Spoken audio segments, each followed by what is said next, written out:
Okay, so what you are looking at are a couple of bird gourds. These are some of the smaller ones that I had from last year. I had a total of 7, 8, I think I had 9. I might have to even go back and review the video, but only 5 made it. Um, like 3 of them just kind of dissolved and shredded and fell apart instead of hardening and whatnot. And then one of them froze, split open. I think that might have been all of them. But I got 2 of these nice little ones left, and then I got 3 that are quite a bit bigger. I'm not quite ready to work on those. They need another bit of time, but let me show you what those look like. So there's my hand next to a couple of these. They're good size ones. They develop a kind of mold on them. It seems to happen to everyone, and it's totally fine. I just lightly buff it, and either it goes away or it don't. I don't really care. It's not gonna hurt nothing. So those are what I got. These 2 smaller ones I'm gonna try to do birdhouses out of, and what I'm thinking is a something. I think these are too small for purple martins. They need a little bigger, a little more space. So what I'm going to do is I looked on a sheet that tells me the dimensions of bird hole openings, what they need to be to attract certain species.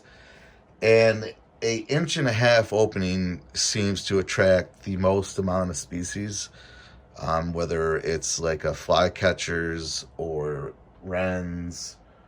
Trying to see what else was on the list that might. Some little sparrows.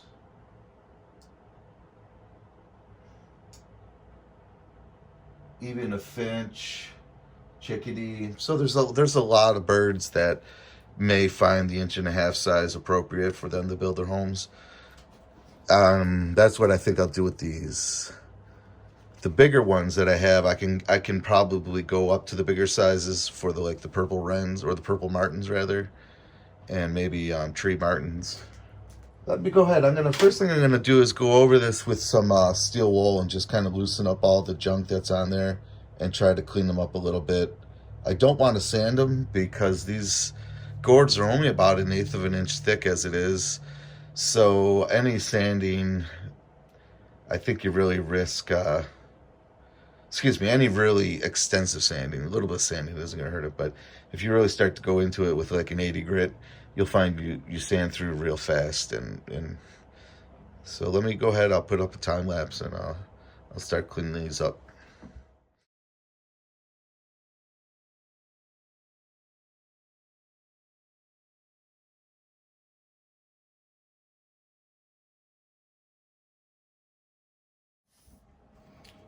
They cleaned up pretty well with the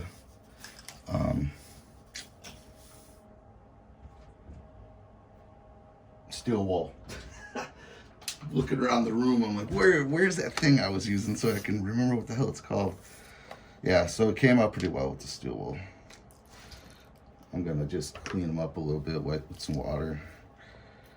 But they're,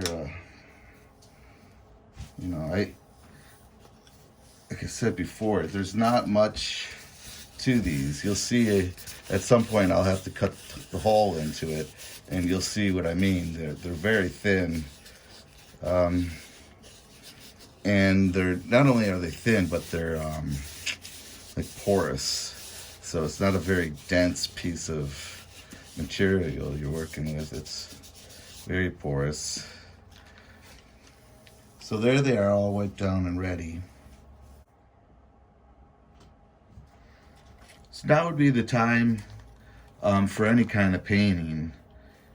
It's kind of best to do it without the hole there, unless you're planning on doing a hole, like a design with the hole. But you don't want to get a lot of material on the inside, and particularly around the lip of the inside going in and out that hole. So if you do the finish first, my feeling is when you go to spray it with like your finish product, polyurethane or whatever, you don't risk getting it on the inside. All you gotta do is drill, and when you drill, you naturally shave away that little bit around the outside of the hole, and you're pretty close to being done right there. So like I said, just some lacquer before I go drilling into it or anything. I'll let this dry up pretty good.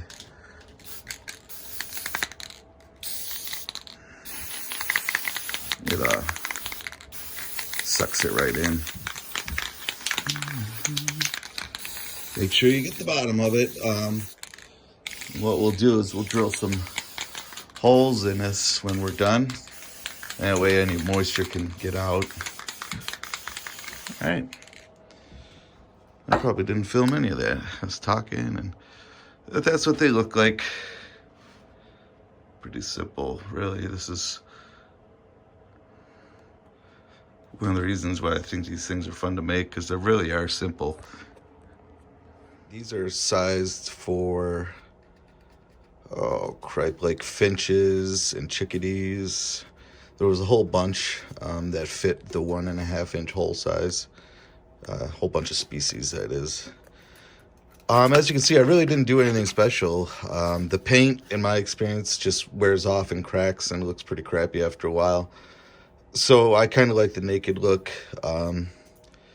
That being said, I do want to paint one of these just because in the short term they really look pretty, but they're hanging outside and it's a natural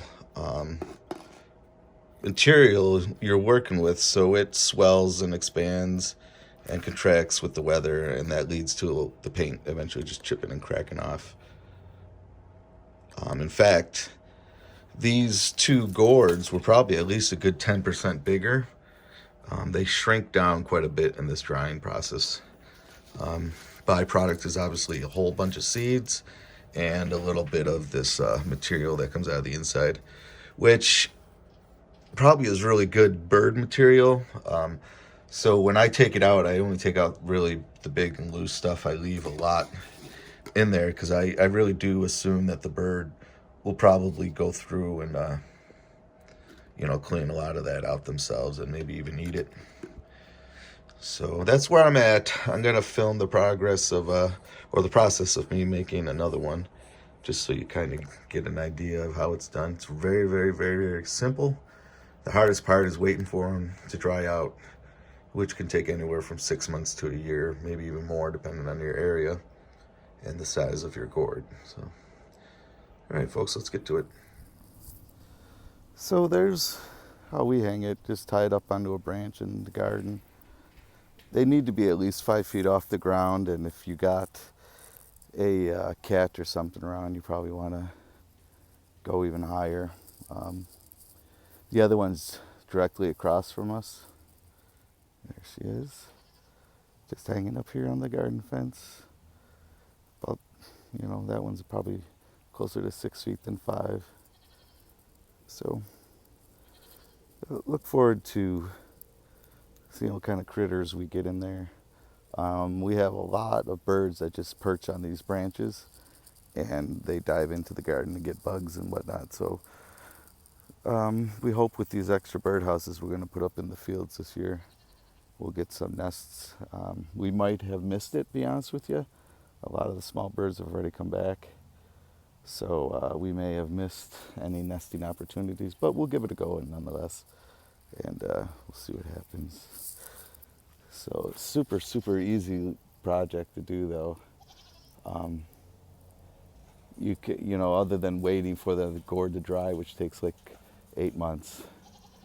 To make it is 5 minutes, super fast. And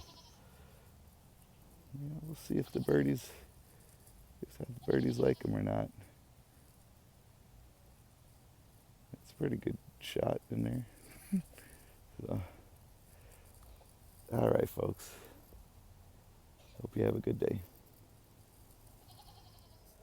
Okay, folks. So that's it. It was a super easy project. I apologize. I didn't get the footage of me cutting it open. I apparently didn't hit record. I thought I did, but